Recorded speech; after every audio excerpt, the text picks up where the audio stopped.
자, 현지 상황을 생생하게 들어보겠습니다. 맨하튼 아웃 시간이고요. 현지에 있는 이정우 국제금융 전문가 연결해 보겠습니다. 안녕하세요. 네, 안녕하세요. 자, 우리가 계속 미국에만 집중하고 있다 보니까 도대체 유럽 상황에 대해서는 들을 기회가 별로 없거든요. 오늘 유럽 상황에 대해서 좀 설명해 주실 텐데, 유로화 강세 때문에 디플레이션 압력이 커지고 있다면서 어떤 내용일까요? 그렇습니다. 지금 그게 좀 유럽에서는 가장 현안인데요.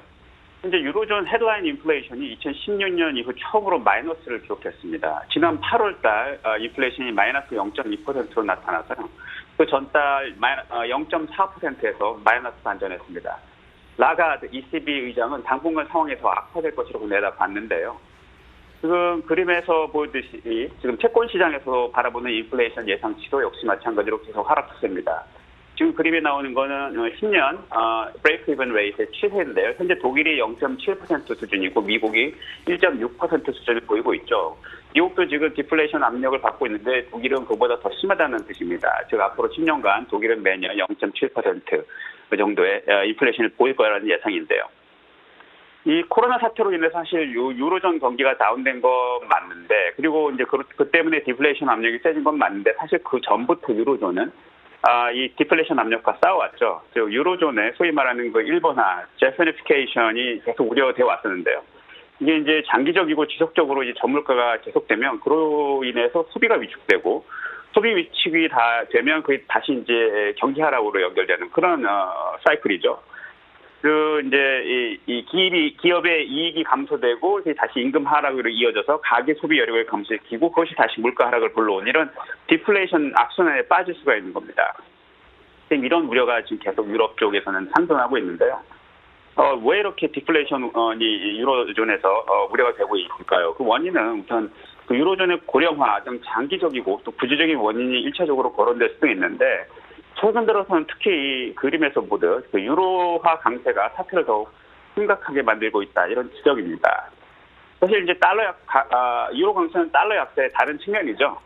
근데 유로존 자체적으로도 이 명목 금리가 현재 제로 수준에 머물러 있죠. 그런 상태에서 이제 그 디플레이션이 계속 커지면서 예상 인플레이션이 크게 낮아지니까 이 실질 금리가 상승하라는 겁니다. 그리고 이것이 이제 유로의 통화 가치 상승으로 이어졌다, 뭐 이렇게 분석하는 게 맞는데요.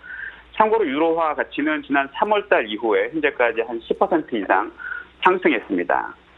이런 유로 강세는 사실 양면적인 성격을 띠는데요. 긍정적인 거는 이제 앞으로 유로존의 경기 상승이 좀 좋아지겠구나, 또 유로 통합이 좀 더 강화되겠구나, 이런 기대감을 가질 수도 있지만, 부정적인 측면으로는 말씀드렸듯이 이 유로존의 디플레이션 압력을 강화시킨다는 겁니다. 왜냐하면 유로가 강세가 되니까 강한 유로로 인해 이 수입 물가가 떨어지겠죠. 그러면 이게 다시 디플레이션으로 이제 연결되는 건데요.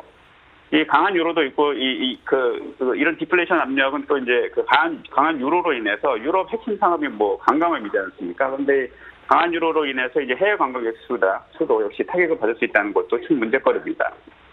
네, 문제는 현재 유럽 중앙은행에 남아있는 마땅한 정책 수준이 좀 부족하다는 점인데요. 이제 양적 완화가 환율에 미친 영향도 좀 부족하고 제한적이고, 현재 정책 금리는 이미 제로에서 마이너스 수준이죠. 디파짓 레이트는 마이너스 0.5니까 이게 더 이상 얼마만큼 운신의 폭이 있을지 그것도 한 가지 걱정거리입니다.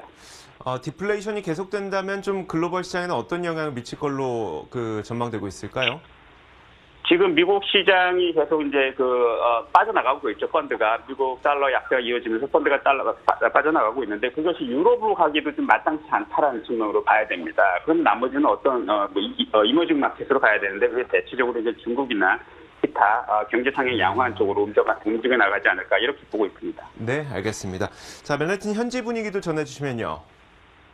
지금 긴스버그 대법관이 사망했습니다. 돌아가셨는데요. 기존의 9명의 대법관 중에 보수가 5, 진보가 4명이었는데 이 트럼프 대통령이 새로운 대법관을 지처시 지명할 것이라고 설명하고 나섰습니다. 그렇게 되면 이제 보수가 6, 진보가 3이 될 것으로 예상이 돼서 전체적인 어떤 그 대법관에서의 그 정치 진영의 변화가 있을 거다라는 예상인데, 이것을 알고 있었던 긴스버그 대법관은 지금 건강이 안 좋았는데 최대한 11월 대선까지는 건강을 유지하면서 행동을 하려는 그런 의욕을 보였습니다, 사실은. 근데 그게 안타깝게 좌절돼서 이런 상황으로 접어들고 있습니다. 알겠습니다. 대법관의 이런 타계 소식마저 좀 정치 싸움으로 변해가고 있군요. 좋습니다. 맨해튼 현지에서 이정우 국제금융 전문가로부터 이야기 들어봤습니다. 고맙습니다. 감사합니다. 자, 이렇게 1부 마치겠습니다. 잠시 후 2부에서 더 많은 내용 들고 찾아오겠습니다. 잠시 후에 뵙겠습니다.